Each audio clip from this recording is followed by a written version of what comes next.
सद्गुरू श्री ब्रह्मचैतन्य महाराज गोंदवलेकर यांचं प्रवचन 17 मार्च.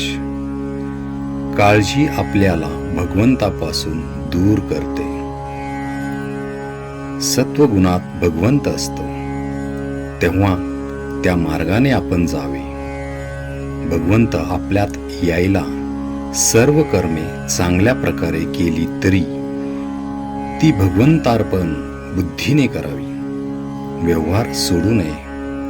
प्रयत्नही कसून करावा, परंतु त्याबरोबर मन भगवंताकडे कसे लागेल इकडे लक्ष द्यावे.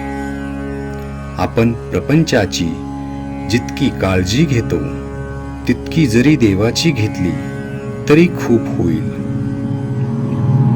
आपण किती परस्वाधीन आहोत हे आजारी पडलो म्हणजे समजते.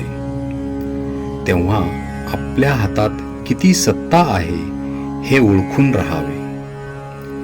काळजी न करता देखील प्रयत्न होणार नाही असे नाही, उलट प्रयत्न दुप्पट करावेत. पण जे फळ येईल ते भगवंताच्या इच्छेने आले या भावनेने समाधान मानायला पहिल्यांदा आपण शिकावे.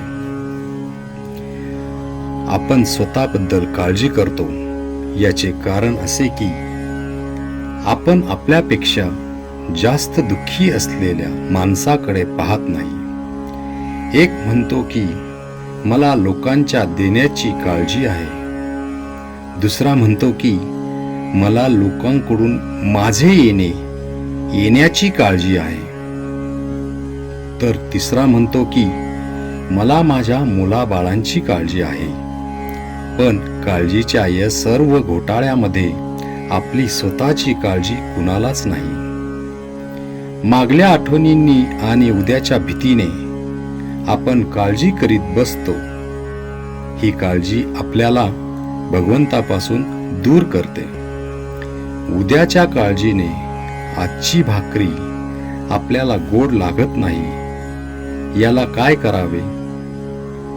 यावर रामबाण असा एकच उपाय आहे, तो म्हणजे आजपासून काळजी करण्याचे अजिबात सोडून देऊन तेवढा वेळ भगवंताच्या नामस्मरणात घालविणे.